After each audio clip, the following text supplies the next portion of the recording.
Welcome, dear listener, to this cozy corner of history. Come, rest your weary head, and let me spin for you the tales of a time long past. Before we begin our journey into the Middle Ages, I'd love to know where in the world you're tuning in from and what time of day it is for you. Are you nestled beneath the covers, ready to drift off to sleep? Or perhaps you're just settling in for a bit of calming history to unwind after a long day. If you enjoy these quiet musings on days gone by, I invite you to subscribe so you never miss an episode. There's something quite special about letting the past whisper in your ear as you relax. Now, let us set the scene. Imagine, if you will, a small medieval village at the first light of dawn.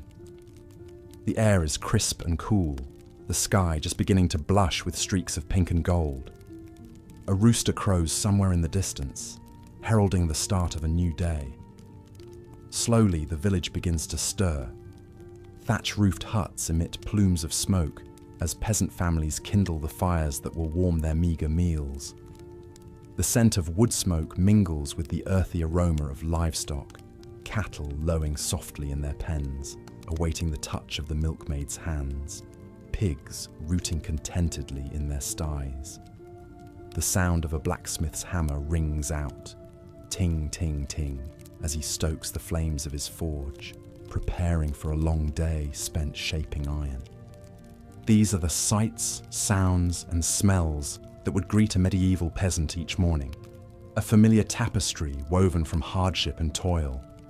For to be a peasant in the Middle Ages was to be caught in the grip of an unrelenting cycle of backbreaking labour, eked out beneath the oppressive weight of the feudal system. Most peasants lived in small, one-room huts, their roofs thatched with straw that would rot away every few years, needing to be painstakingly replaced. The walls were made of wattle and daub, a lattice of wooden strips plastered with a mixture of clay, dung, and the straw. A single room served as kitchen, bedroom, and living space for an entire family, their bedding nothing more than piles of straw laid out on the dirt floor. Furniture was simple and sparse, perhaps a wooden table and bench, a chest for storing precious items, and if the family was lucky, a straw mattress tick for the parents. Children would sleep on the floor or in the loft above the animals' quarters, where the rising heat would keep them warm in winter. Food was as basic as the living conditions. Most peasants subsisted on a diet of coarse barley bread, pottage, a stew of grains and vegetables, and whatever meagre produce they could grow in their cottage gardens. Meat was a rare luxury, usually only enjoyed on special occasions, or when an animal was too old or sick to be useful anymore. Even ale, the mainstay beverage of the time, was weak and watery, drunk more for its caloric content than for pleasure. Water was often too polluted to drink, especially in towns and cities, so ale was consumed by everyone from children to the elderly. This meagre fare, combined with the constant toll of manual labour, meant that most peasants were perpetually malnourished. They were prone to a host of diseases that their overworked bodies struggled to fight off. Dysentery, typhoid, tuberculosis, and the dreaded bubonic plague that periodically swept through Europe like a scythe, culling the population without mercy. As a result, life expectancy was shockingly low. A peasant was considered fortunate to reach the age of 40. Many children died before their 5th birthday, succumbing to disease, malnutrition, or accidents. Childbirth was perilous for both mother and infant, with many women perishing in the throes of labour or from postpartum infections. Yet despite the odds stacked against them, the peasantry endured. They toiled from sunup to sundown, their lives dictated by the rhythms of the seasons and the whims of their lords. For in the feudal hierarchy, peasants occupied the lowest rung, beholden to the aristocracy for the very land they tilled. The feudal system was a complex web of obligations and loyalties, with the king at the apex and the lowly serf at the base. In between were the great lords and ladies, dukes, earls, barons and knights who held vast tracts of land granted to them by the king. In exchange for this land, known as a fief, the nobles pledged their fealty and military service to the crown. But they didn't work the land themselves. That fell to the peasants, who were bound to the nobles' estates in a form of indentured servitude.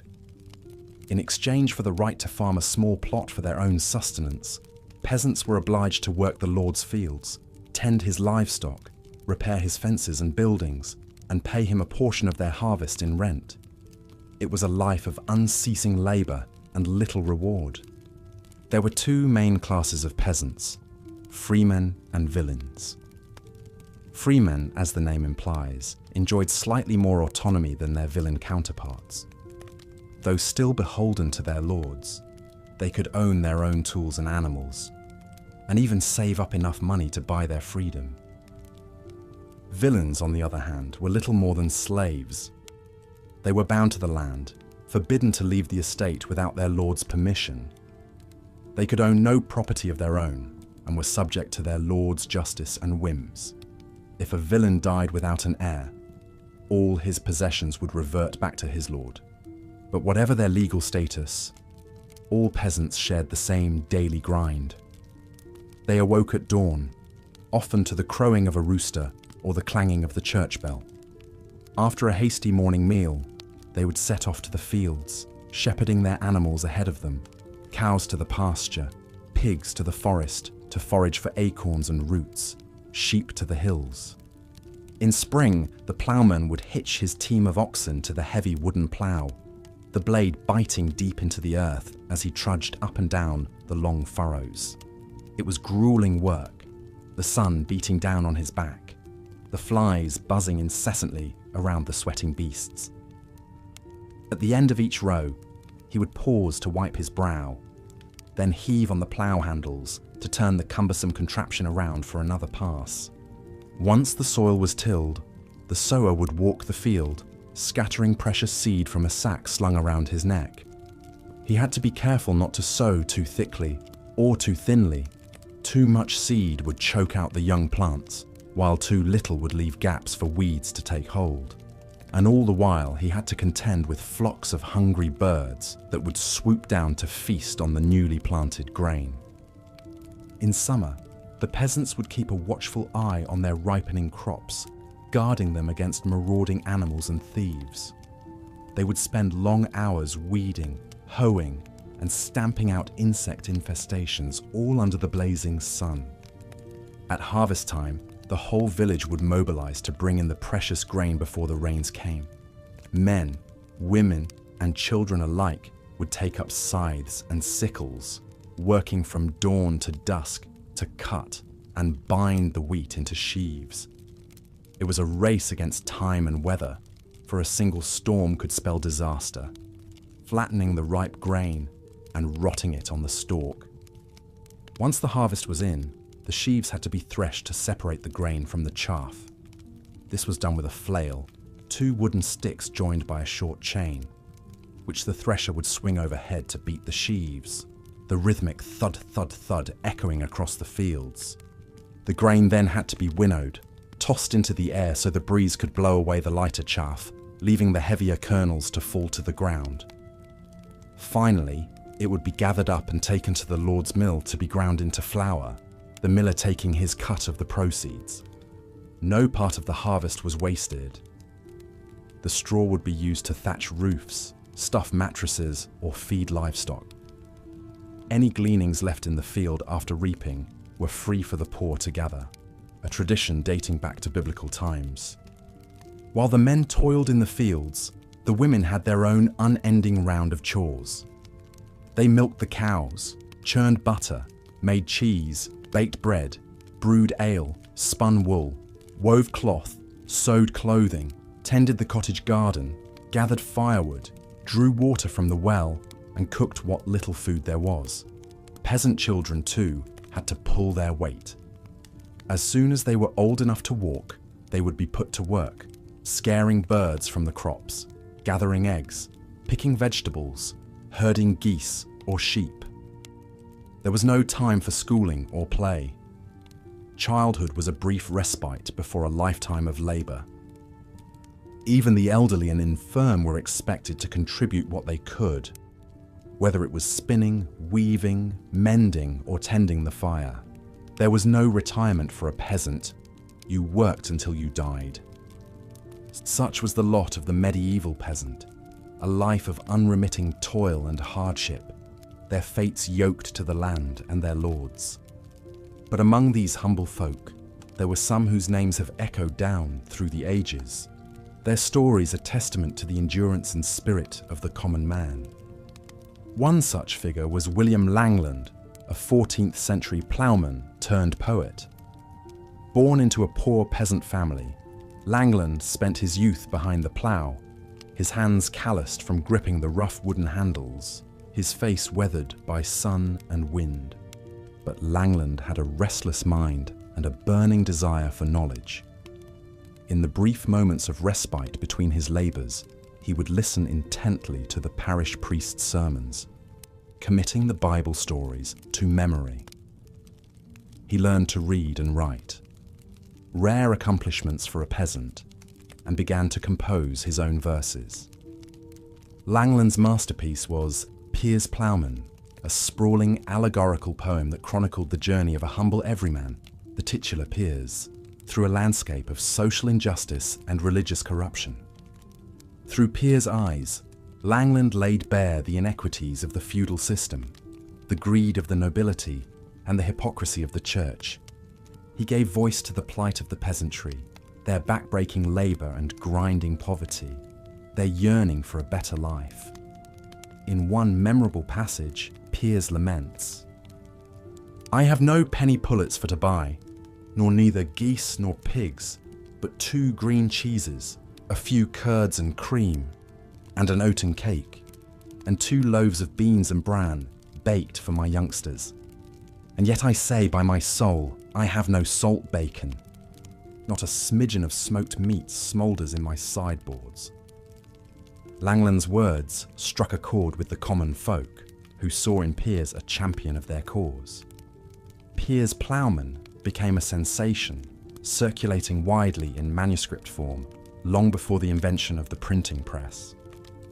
It's a testament to Langland's genius that his poem has endured for over 6 centuries, a window into the world of the medieval peasant and a cry for social justice that still resonates today.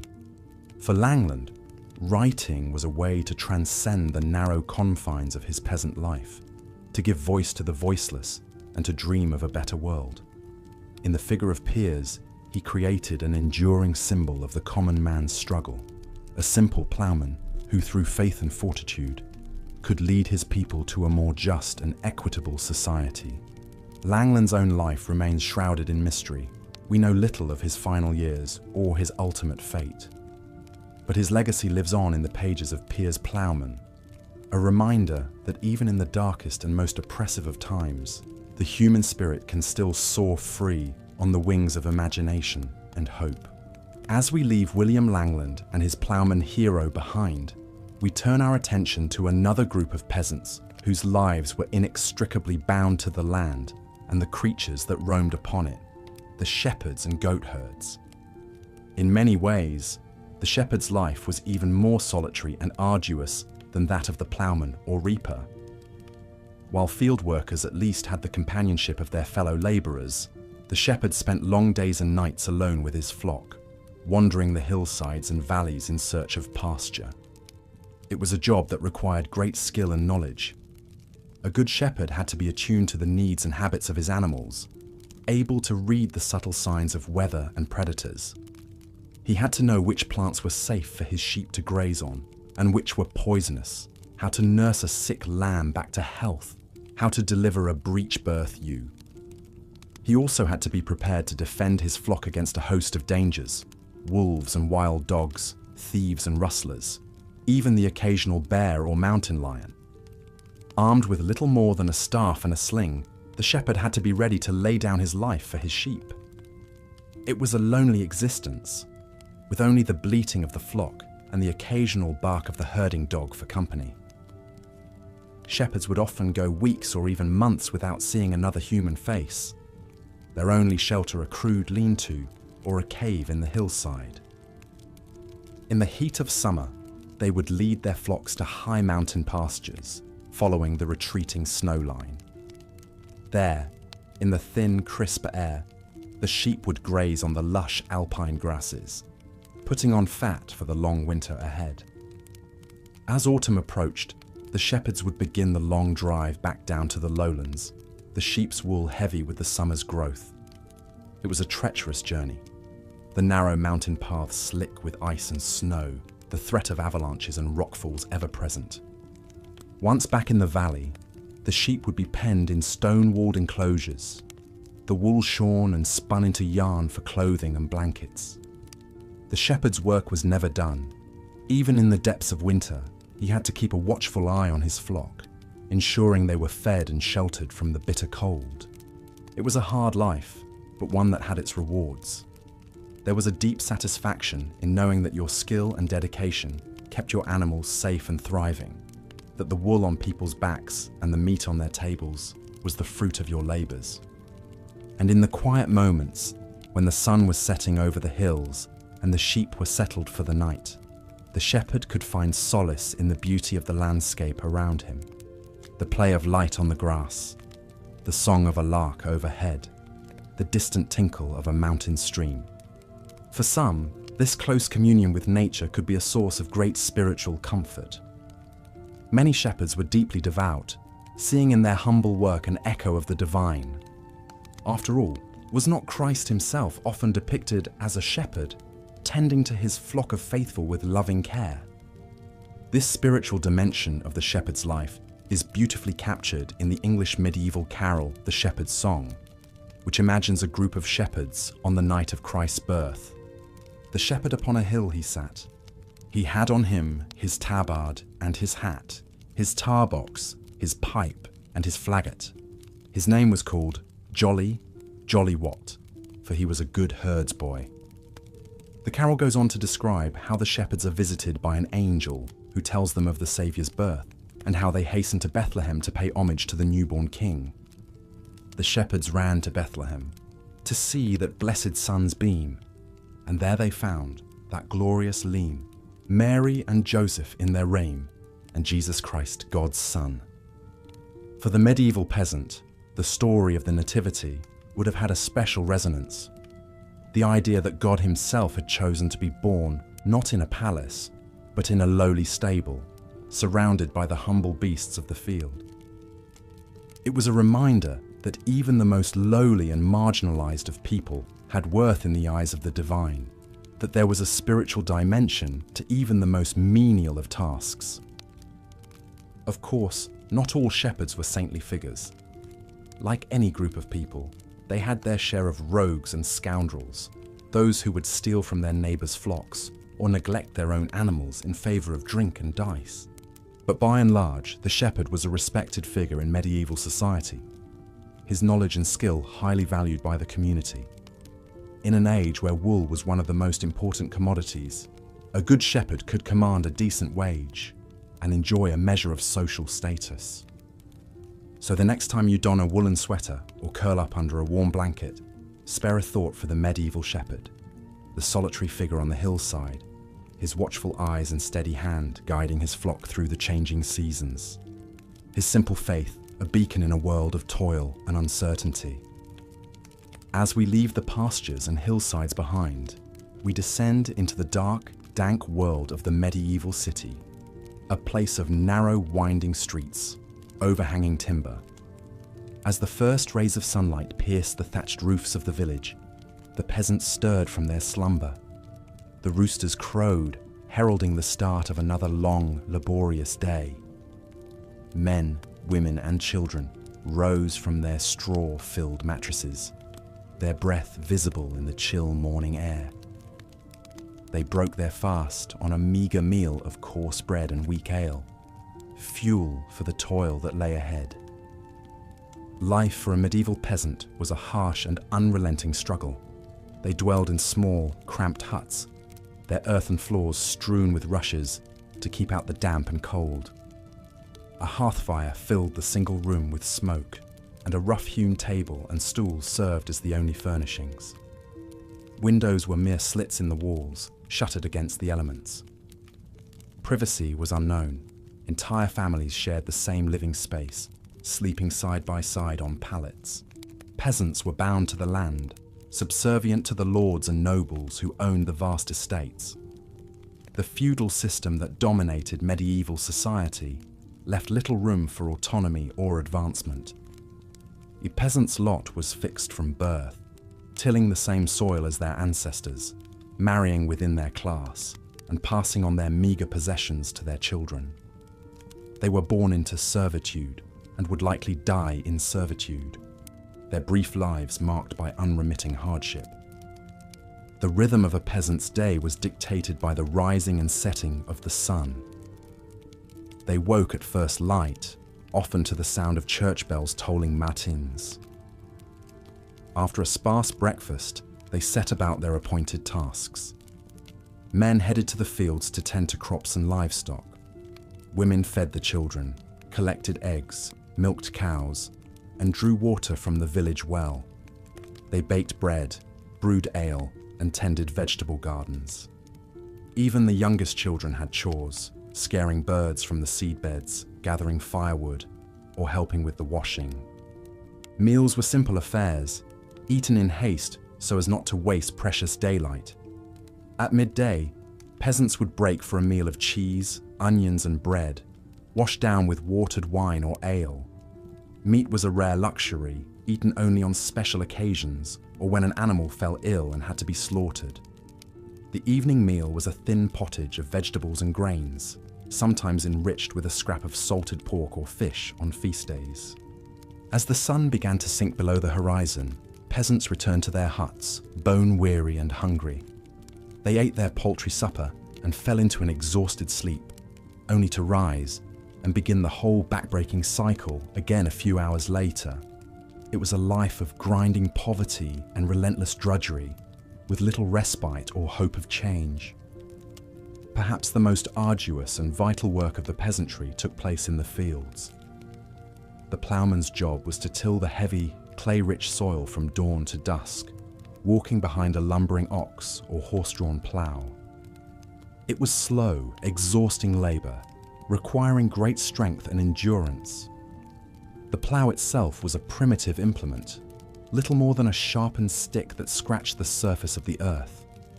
The ploughman had to constantly adjust its depth and angle while dodging rocks and roots that could break the blade. Even a skilled ploughman could only till about an acre a day, a small plot that would yield barely enough food to sustain a family. The work was made harder by the crude state of medieval agriculture. Fields were divided into long, narrow strips, separated by raised banks of turf. This was to allow access for ploughing and sowing, but it meant that a farmer might have strips scattered across the manor, requiring them to travel long distances just to reach their land. Once the soil was turned, the sower took over, scattering precious seed by hand. It was a delicate task, requiring a steady hand and a keen eye for the wind. Too much seed in one place would choke the young plants, while too little would result in bare patches. Birds were a constant menace, swooping down to snatch up the freshly sown grain. Sowers sometimes resorted to shouting, waving flags, or even employing young children to run up and down the furrows to scare them off. All of this was for naught if the weather didn't cooperate. A dry spring could parch the seedlings, while heavy rains could wash them away or rot them in the ground. Hail and high winds could flatten a field in minutes, destroying months of hard work. It was a precarious existence, wholly dependent on the whims of nature. The harvest was the most critical and back-breaking time of the agricultural year. As the wheat and barley ripened under the summer sun, peasants worked from sunrise to sunset to bring in the crop before the rains came. Armed with sickles and scythes, they systematically moved through the fields, cutting the grain and tying it into sheaves. It was hot, dusty, itchy work. The sharp stalks left hands blistered and bleeding, while pollen and chaff choked the air. Once cut, the sheaves had to be gathered and hauled to the threshing floor, where the grain would be separated from the stalks. This required immense physical strength.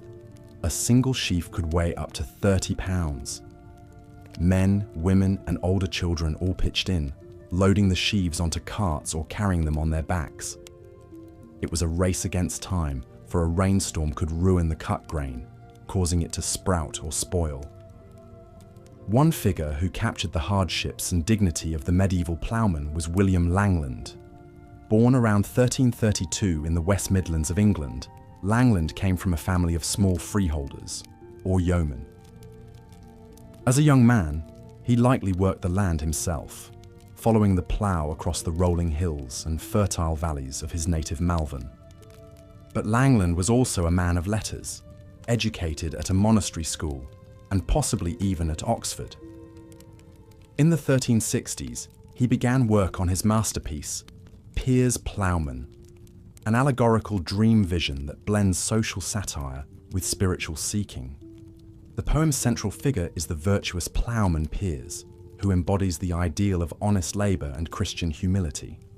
Through Piers, Langland gives voice to the plight of the common man in a time of great upheaval. The 14th century was marked by the devastation of the Black Death, the 100 Years' War, and the breakdown of the feudal order. Peasants were increasingly squeezed by heavy taxation and labour shortages, while the church and nobility grew ever more corrupt and oppressive. Langland channeled these frustrations into biting social commentary. In one memorable scene, he describes a field full of idlers, beggars, vagabonds, and friars, all shirking honest work. Piers appears and sets them straight, admonishing them to put your sickles in the corn and earn their keep like true Christians. It was a radical message for the time, elevating the status of manual labour and calling out the hypocrisy of the ruling classes.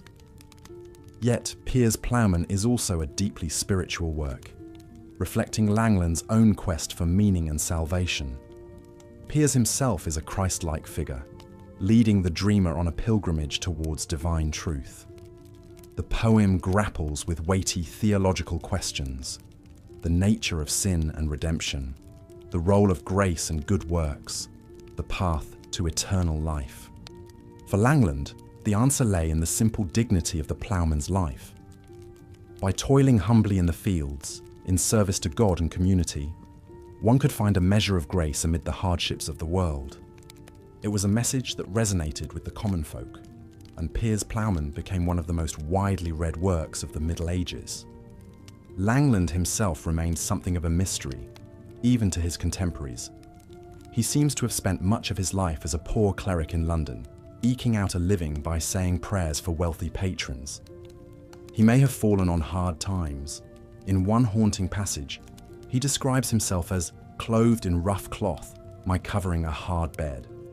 Yet he never lost his sharp eye for the follies and injustices of his age. In the end, Langland's legacy was to give voice to the voiceless, to capture the joys and sorrows, the hopes and fears of the common man. His ploughman Piers became a folk hero, a symbol of the enduring spirit of the labouring classes. In a time when most literature was written by and for the elite, Langland spoke for the masses, affirming the dignity and worth of even the lowliest peasant. As we imagine Langland following his plough across the fields, his weather-beaten hands gripping the handles, his mind spinning out visions of sin and salvation, we can't help but be moved by his example. He reminds us of the profound humanity that can be found in even the most humble of lives, and the power of literature to give shape and meaning to the struggles of the common man. So let us pause for a moment as the sun rises over the thatched roofs and the ploughman begins his weary trudge across the furrows to remember William Langland and the countless unnamed peasants who toiled in obscurity, yet whose labours sustained a civilization. In their quiet strength and endurance, in their stubborn quest for meaning amid hardship, we may just catch a glimpse of the divine. For tending to animals was no less arduous than working the land. Medieval peasants relied heavily on livestock for food, clothing, and draft power. They raised cattle for milk and meat, sheep for wool and parchment, pigs for bacon and lard, chickens for eggs and feathers, and draft horses and oxen for ploughing and hauling. Caring for these creatures was a constant responsibility, requiring early mornings, long days, and late nights. Perhaps the most iconic figure of medieval animal husbandry was the shepherd. Charged with guarding the manor's flocks of sheep, shepherds led a lonely, wandering life on the edges of society. They spent their days roaming the hillsides and meadows, watching over their charges as they grazed. It was a job that required great patience, vigilance, and courage. Sheep were highly vulnerable to predators like wolves and wild dogs, which could decimate a flock overnight. Shepherds had to be constantly on the alert, ready to fend off attackers with their staffs and slings. They also had to protect the sheep from human threats, thieves and rustlers who would steal lambs or fleeces under cover of darkness. To guard against these dangers, shepherds often slept out in the open, wrapped in thick woolen cloaks against the cold night air. They subsisted on a diet of bread, cheese, and ale, supplemented by the occasional lamb or ewe culled from the flock. It was a hard, solitary existence, with little human contact beyond the occasional encounter with other shepherds or travellers on the road. Yet shepherding also had its quiet joys and satisfactions. Shepherds developed a deep knowledge of their local landscape, the best grazing spots, the safest watering holes, the paths and landmarks that could guide them home. They learned to read the weather in the clouds and winds, to predict storms and showers, and they took pride in the health and vitality of their flocks, knowing that their skill and dedication made possible the wool and mutton that sustained the manor. Goat herds followed a similar way of life, leading their nimble, mischievous charges to pasture in scrubby hills and rocky outcroppings. Goats were prized for their milk, cheese, and meat, but they were notoriously difficult to keep in check. They would eat almost anything, including precious crops and vegetables, and were prone to wandering off or getting stuck in precarious spots. Goat herds needed a quick eye and a firm hand to keep their herds under control. The lowliest of the pastoral professions was undoubtedly the swineherd. Pigs were considered unclean animals in medieval society, associated with filth, gluttony, and sin. They were often left to roam free in forests and woodlands, foraging for acorns, roots, and small game. It was the swineherd's job to keep track of these unruly creatures and drive them to market when the time came. It was a dirty, thankless task, looked down upon by the other villagers. Swineherds spent their days trudging through muddy, tangled underbrush, shouting and whistling to keep the pigs in line. They were constantly covered in muck and mire, and the stench of the animals clung to their hair and clothing. Even their homes on the outskirts of the village were shunned, as if the very presence of pigs could contaminate by association. Yet even among the rough and tumble world of swineherds, there were those who found a measure of purpose and belonging. Consider the peculiar tale of Johanna, a young woman who found herself tending geese for a wealthy landowner in the 14th century Germany. Johanna was a serf, bound to her lord's estate from birth. As a child, she had shown a knack for handling birds, calming skittish hens, coaxing geese to nest, and collecting eggs with gentle hands. When the manor's goose girl died of the pox, Johanna was chosen to take her place, much to the surprise of all who knew her as a shy, retiring sort. At first, Johanna relished her new role. She spent her days leading the honking, waddling geese to the best patches of grass and clover, watching them snap up insects and preen their feathers in the sun. She marveled at their complex social lives, the way they paired off in mated couples, fiercely defending their nests and goslings. She even grew fond of their distinct personalities, the bold gander who always led the flock, the fussy mother who fretted over every eggshell. But as the months wore on, Johanna began to feel the weight of her solitude. The other villagers looked askance at the strange girl who spent all her time with birds, muttering and singing to herself as she wandered the fields. They whispered that she was touched in the head, or worse, that she consorted with dark powers to keep her flock in line. The rumors came to a head when a series of misfortunes befell the village. Cows went dry, crops withered in the fields, and a sickly green mist hung over the mill pond. The superstitious villagers were quick to point the finger at Johanna, claiming she had cursed them with her uncanny ways. They demanded that the Lord do something about his unnatural servant.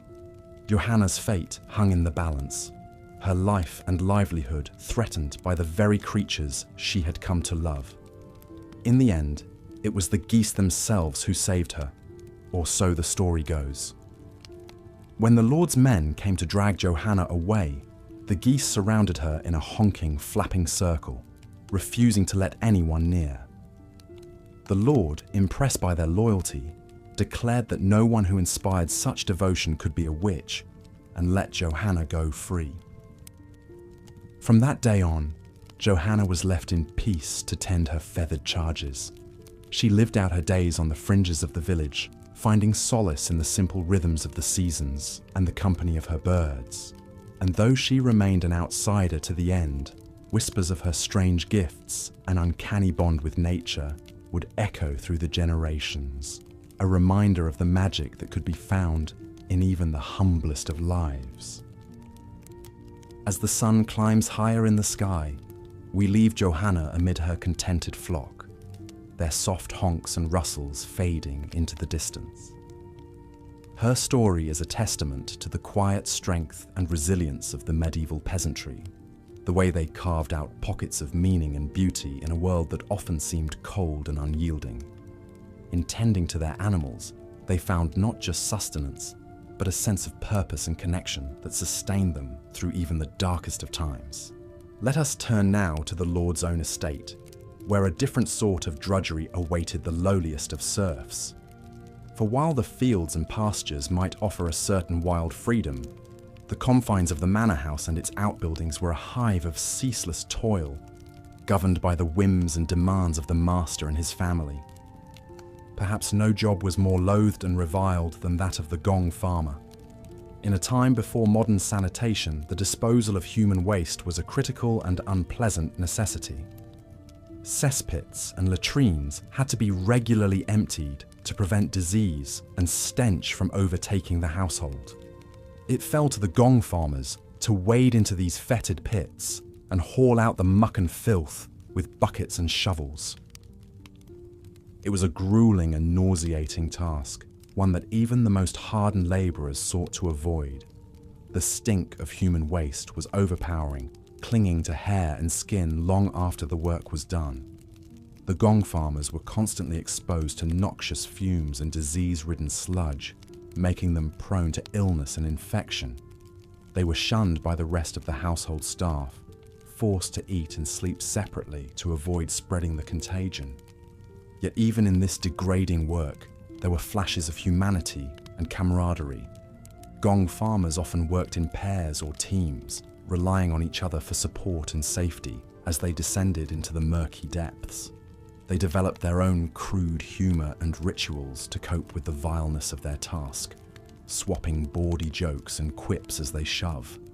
As the first golden rays of dawn pierced the morning mist, the peasants of Elmwood village began to stir. The cock's crow echoed through the thatch-roofed huts, signalling the start of another long day of labour.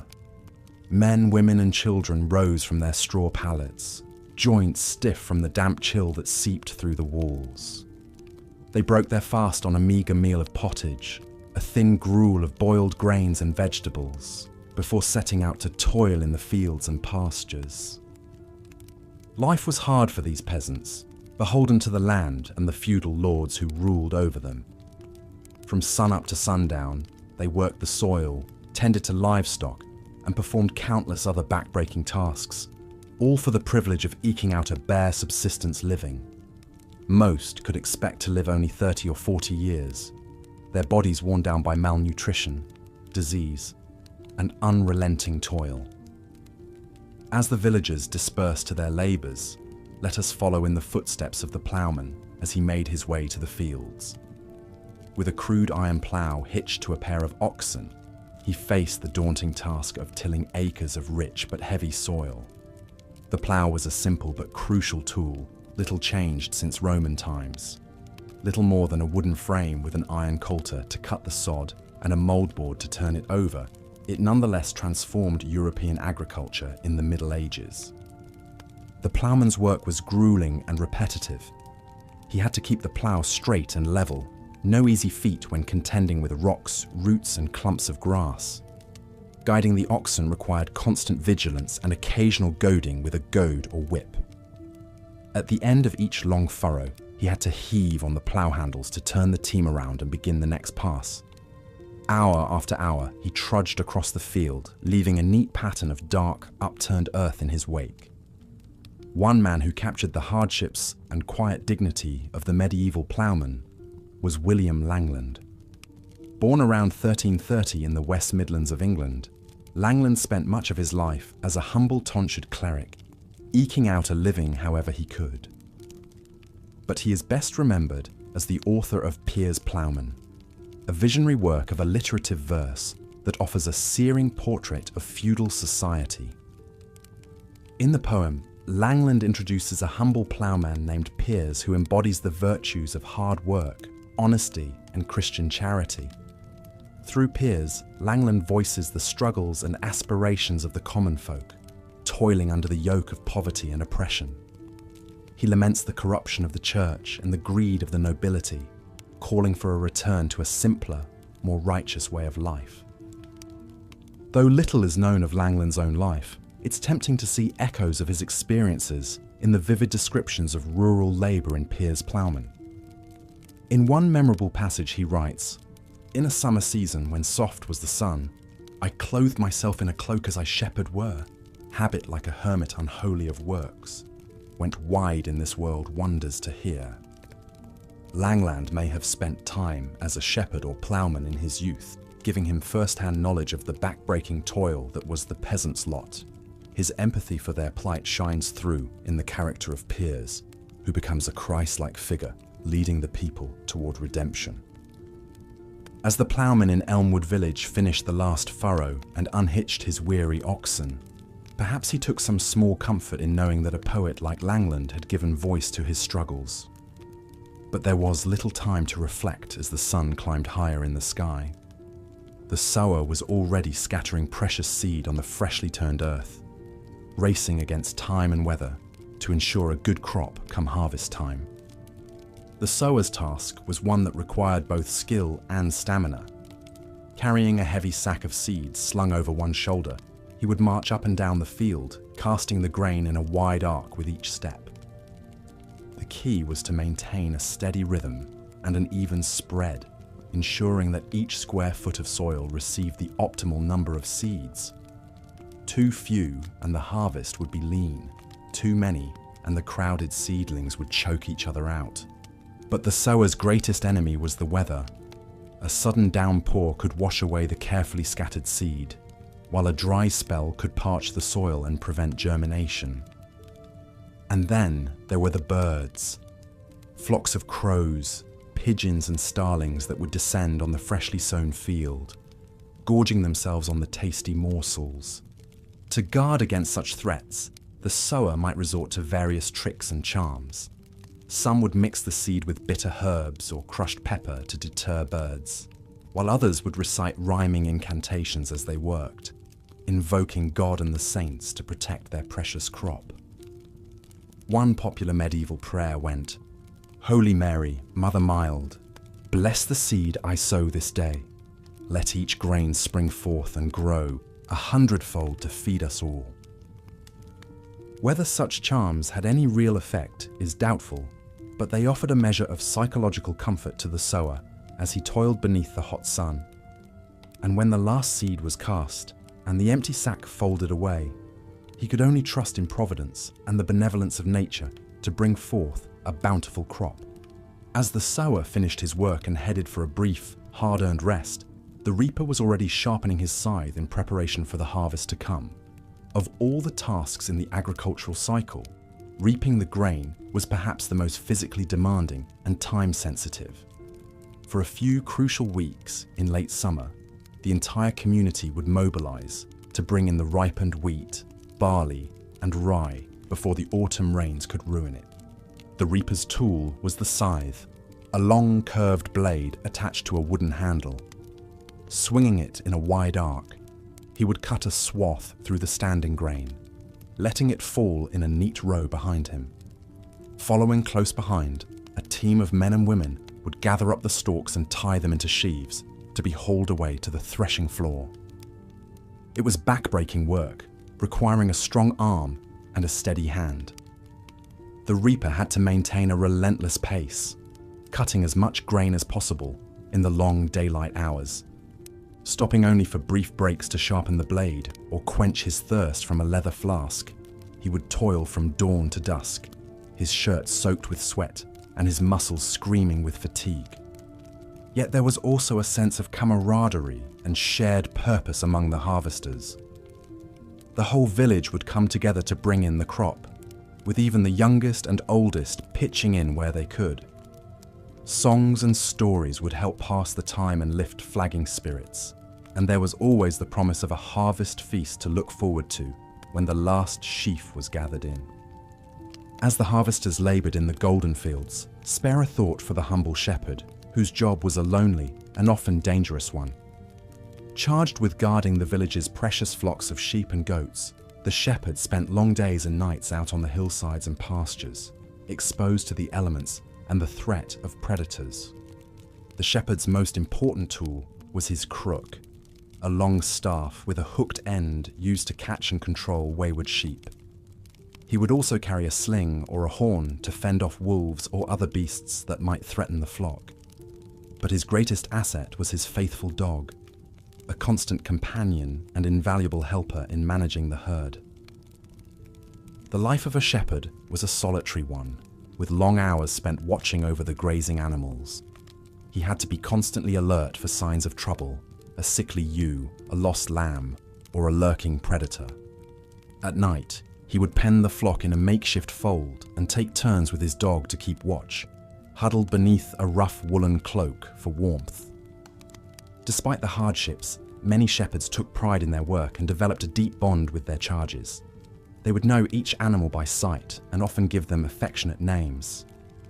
In a world where most peasants had little control over their own lives, the shepherd enjoyed a degree of autonomy and self-reliance that was rare among his fellow villagers. One shepherd who embodied these qualities was Johanna, a young woman who lived in a small town in the German Duchy of Bavaria in the early 15th century. Johanna had been tending geese for a wealthy landowner since she was a child and had developed a reputation as a skilled and reliable goose girl. But Johanna's life took a dark turn when she was accused of witchcraft by some of the superstitious villagers. They claimed that she used her uncanny way with animals to cast spells and curses on her neighbours. Johanna was arrested and subjected to brutal interrogation by the local authorities, who were convinced that she was in league with the devil. Despite the lack of evidence against her, Johanna was found guilty and sentenced to death by burning at the stake. As she was led to the pyre, she maintained her innocence and dignity, insisting that she was a simple goose girl who had done nothing wrong. According to legend, as the flames consumed her, the geese that she had tended for so long broke free from their enclosures and flew to her side, honking mournfully as if in tribute to their beloved mistress. Johanna's tragic story is a reminder of the precarious position of women in medieval society, particularly those who dared to live unconventional lives. As a shepherd and a single woman, Johanna defied the norms of her time and place and paid the ultimate price for it. Yet her memory lives on as a testament to the resilience and courage of the common folk, who faced adversity with grit and grace. From the lonely pastures to the bustling villages, the peasants of the Middle Ages toiled ceaselessly to keep their communities alive and functioning. And nowhere was this more evident than in the lowly but essential work of the swineherd. Charged with managing the village's herd of pigs, the swineherd was a figure of both necessity and disdain in medieval society. Pigs were a crucial source of meat for the peasantry, providing a reliable supply of protein that could be salted and stored for the lean winter months. But they were also dirty, unruly creatures that required constant supervision and care. It fell to the swineherd to drive the pigs out to the forests and fields each day to forage for acorns, roots, and other fodder. It was a dirty, thankless job that often involved wading through mud and muck and dealing with the pigs' stubborn and sometimes aggressive behavior. The swineherd would use a staff or a whip to keep the herd in line, and had to be constantly alert for signs of disease or injury among the animals. He also had to contend with the threat of thieves or wild animals that might try to make off with a tasty pig. But perhaps the greatest challenge for the swineherd was the social stigma that came with the job. In a world where cleanliness was next to godliness, the swineherd was seen as a filthy, low-class individual, barely a step above the animals he tended. He was often shunned by his fellow villagers and excluded from many of the social and religious rituals that bound the community together. Despite these hardships, the swineherd played a vital role in the village economy, ensuring a steady supply of pork for the tables of rich and poor alike. And like many of his fellow peasants, he found ways to carve out small moments of joy and meaning in a life of unrelenting toil. As the swineherd drove his herd back to the village at the end of a long day, he might take a moment to appreciate the beauty of the sunset over the fields, or to savor the simple pleasure of a hot meal and a warm fire. For in the face of hardship and adversity, it was these small things that made life bearable for the common folk of the Middle Ages. Indeed, the very lowliness and marginalization of the most humble peasants may have bred in them a special kind of resilience and fortitude. Take, for example, the story of Wat Tyler, a man who rose from obscurity as a roof tiler to become one of the most famous rebels in English history.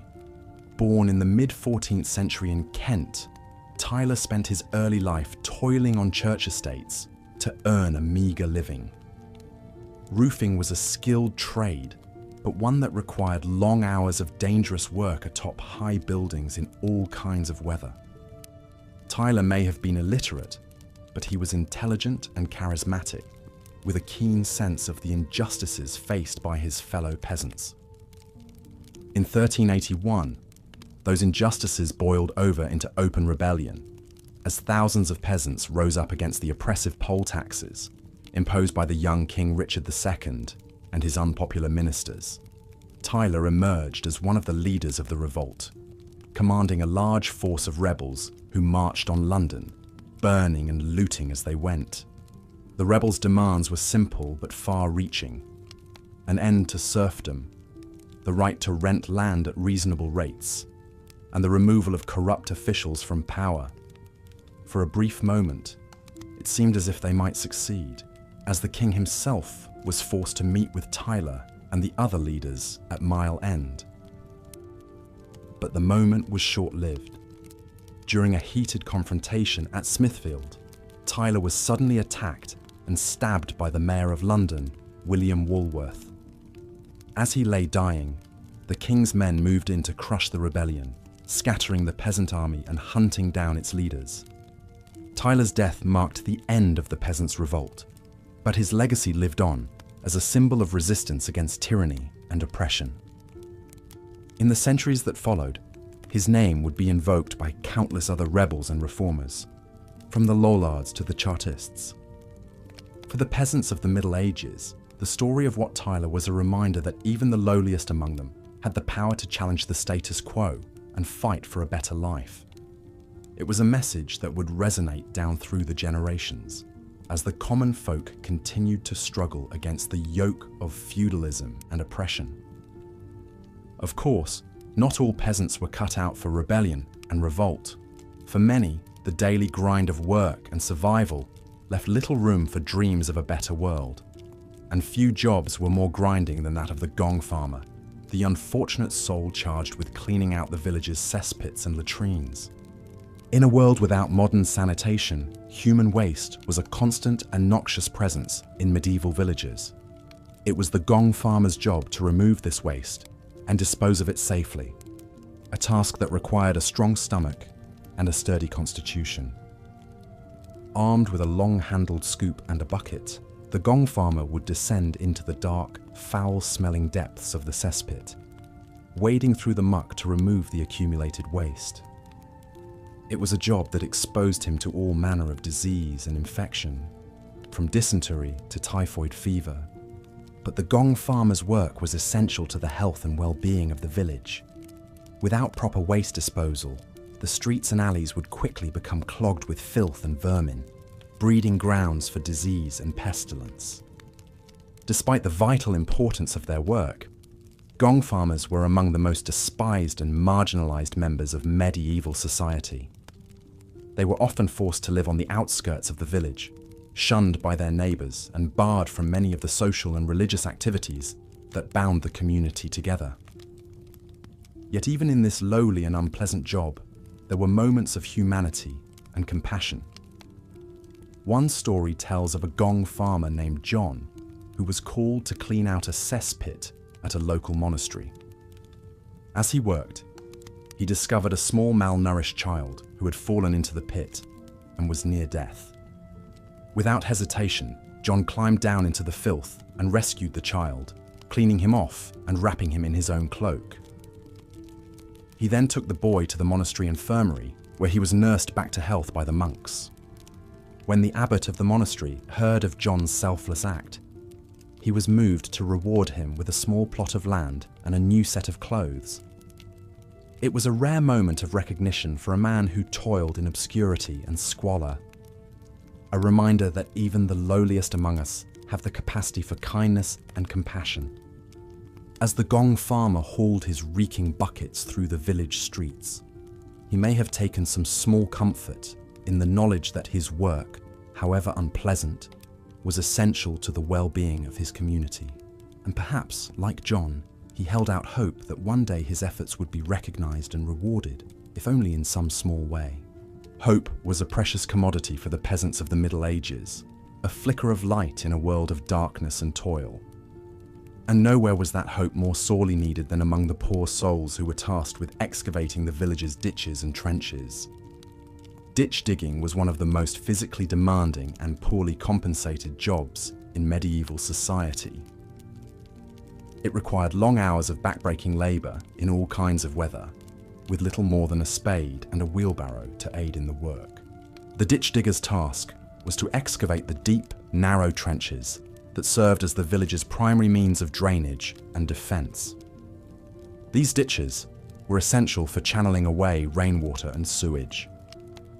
As the sun dips below the horizon, casting long shadows across the fields and thatched roofs of the village, the weary peasants make their way home after another long day of toil.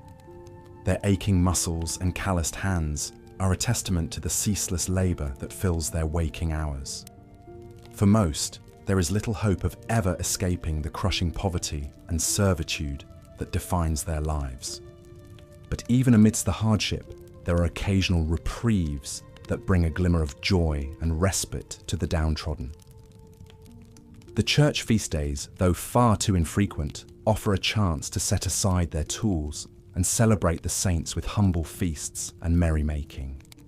The harvest celebrations, when the last sheaves of grain are finally bundled and stored, are a time of music, dancing, and a few precious hours of revelry before the cycle of planting and reaping begins anew. And then there are the travelling minstrels, those wandering troubadours who occasionally pass through the villages, bringing with them tales of far-off lands, epic romances, and heroic deeds. For a few enchanted evenings, the peasants can lose themselves in the magic of storytelling, forgetting for a moment the grinding reality of their lives. The minstrels' melodies and ballads stir something in their hearts, a longing for adventure, for love, for a world beyond the confines of their village and the dictates of their feudal lords. It is this same yearning for something more that has, at times, driven the peasants to rise up against their oppressors. The dream of freedom, of casting off the yoke of serfdom and owning their own land, has inspired rebellions and uprisings throughout the Middle Ages. The Peasants' Revolt of 1381, led by the charismatic rebel Wat Tyler, saw thousands of common folk march on London, demanding an end to the crippling taxes and abuses inflicted upon them by the ruling class. Though the revolt was ultimately crushed and Tyler himself brutally executed, it sent shockwaves through English society and sowed the seeds of resistance that would continue to grow in the hearts of the people. But for most peasants, open rebellion was a luxury they could ill afford. Their lives were an unending cycle of work, punctuated only by the briefest moments of rest and the constant spectre of hunger, disease, and the whims of their masters. They toiled from sunup to sundown, their fates inextricably tied to the land and the turning of the seasons. And yet, there is a quiet dignity in their struggle, a resilience born of necessity, and the unbreakable bonds of community and family. As the last light fades from the sky and the peasants settle into their humble homes, we are reminded of the countless generations who came before us, whose blood, sweat, and tears helped to build the foundations of the world we know today. Theirs was a life of unimaginable hardship, but also one of great strength, endurance, and the indomitable human spirit that refuses to be broken, even in the face of the most daunting odds. So let us remember the medieval peasants, not just as faceless figures from a distant past, but as individuals with their own hopes, dreams, and stories. From the inspiring tale of William Langland, the ploughman turned poet, to the peculiar legend of Johanna the Goose Girl, accused of witchcraft by superstitious villagers, each peasant had a unique tale to tell, even if history has largely forgotten them. And as we drift off to sleep, let us spare a thought for those long-ago labourers whose lives were so different from our own, yet whose struggles and triumphs still resonate across the centuries. In honouring their memory, we pay tribute to the resilience of the human spirit and the enduring power of hope in the face of adversity. For though the Middle Ages may seem like a distant and foreign land, the story of the peasants is, in many ways, the story of us all. A tale of hardship and heartbreak, but also of courage, compassion, and the unbreakable bonds of our shared humanity. So let us journey back one final time, to a world lit only by fire and the sweat of honest labour. As the peasants' weary eyes close and they drift off into a well-earned slumber, we too can allow ourselves to slip into the gentle embrace of sleep, secure in the knowledge that their legacy lives on in the very fabric of our modern world. And as we dream, perhaps we will catch a glimpse of those long-ago fields and villages, and the hardy souls who called them home, a reminder of how far we have come, and of the debt we owe to those who came before. But even as we sleep, the wheels of history continue to turn, slowly but inexorably. The seeds of change that were planted in the Middle Ages will one day bear fruit as the old feudal order begins to crumble and new ideas and opportunities begin to take root. The Renaissance and the Age of Exploration lie just over the horizon, waiting to transform the world in ways that even the most visionary peasant could never have imagined. And so we leave the medieval village behind, with its thatched roofs and muddy lanes, its hardships, and its small joys. The peasants will rise with the sun to begin another day of toil, their lives governed by the eternal rhythms of the land and the unyielding demands of their feudal masters. But even in the midst of their struggles, they carry within them the spark of something greater, the resilience, the ingenuity, and the unbreakable spirit that will one day help to shape the course of human history. As we bid farewell to the Middle Ages and all its trials and tribulations, let us carry with us the lessons of the peasants, the value of hard work, the power of community, and the enduring strength of the human heart. And let us never forget the countless generations of forgotten heroes who toiled in obscurity, whose blood and sweat and tears helped to build the world we know today.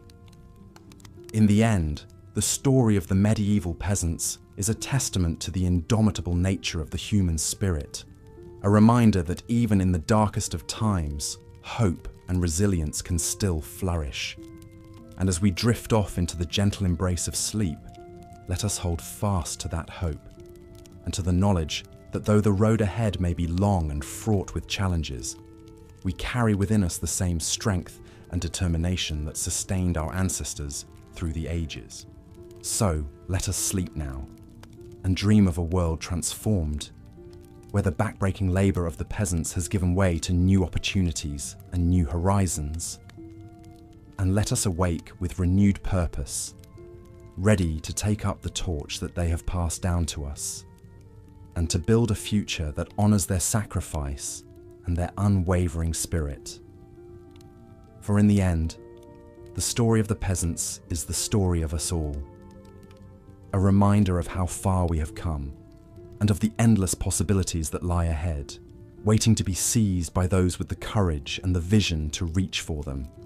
As the sun dips below the horizon, casting long shadows across the fields, the weary peasants make their way home. Their backs ache from hours bent over crops, their hands rough and calloused from gripping tools. The air is filled with the earthy scent of soil and the pungent odour of farm animals.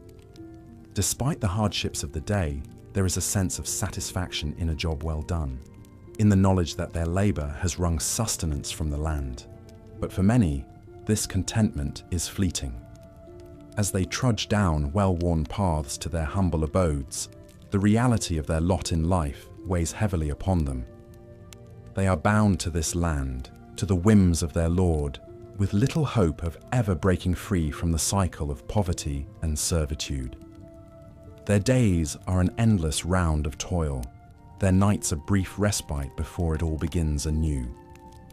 Yet even in the midst of this bleak existence, there are moments of joy and celebration.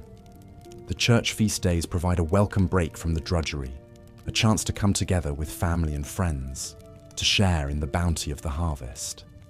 The arrival of a travelling minstrel is a cause for excitement, bringing news from distant lands and tales of adventure to brighten the long evenings. And then there are the whispers of rebellion, the dream of freedom that stirs in the hearts of some.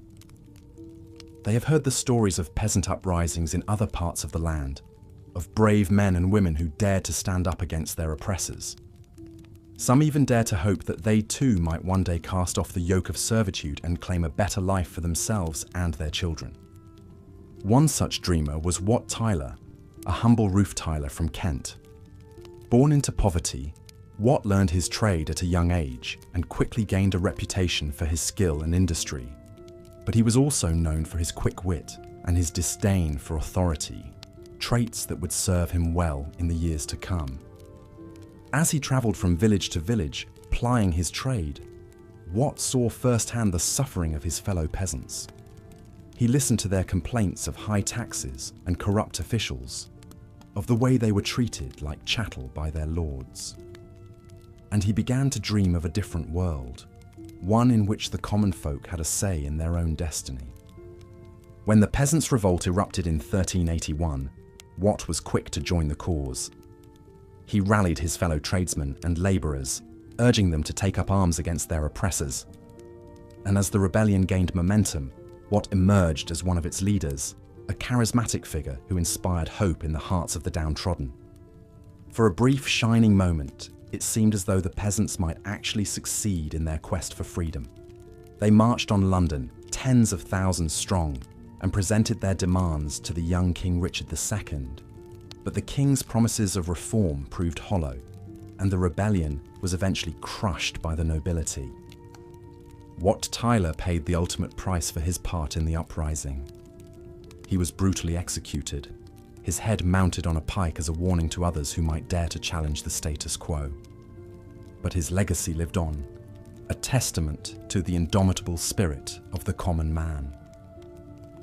As the peasants settle in for the night, huddled around the meagre warmth of their hearths, they cling to this spirit. They know that their lives are hard, that the odds are stacked against them, but they also know that they are not alone, that there are others who share their dreams of a better world. And so they persevere through the long years of the Middle Ages, through famine and plague and war. They toil in the fields and in the villages, in the great estates of the nobility, and on the lonely fringes of society. They are the backbone of this world, the unsung heroes whose labour and sacrifice will pave the way for the changes to come. As we look back on this time from the vantage point of the present day, it is easy to see the peasants as little more than a footnote in history, a downtrodden mass whose lives were brief and hard. But to do so would be to miss the true significance of their story. For in their struggles and their triumphs, in their dreams and their determination, the peasants of the Middle Ages laid the foundations for the world we know today. Their labour built the great cathedrals and castles that still stand as testaments to human ingenuity and skill. Their revolts and uprisings sowed the seeds of democratic thought and helped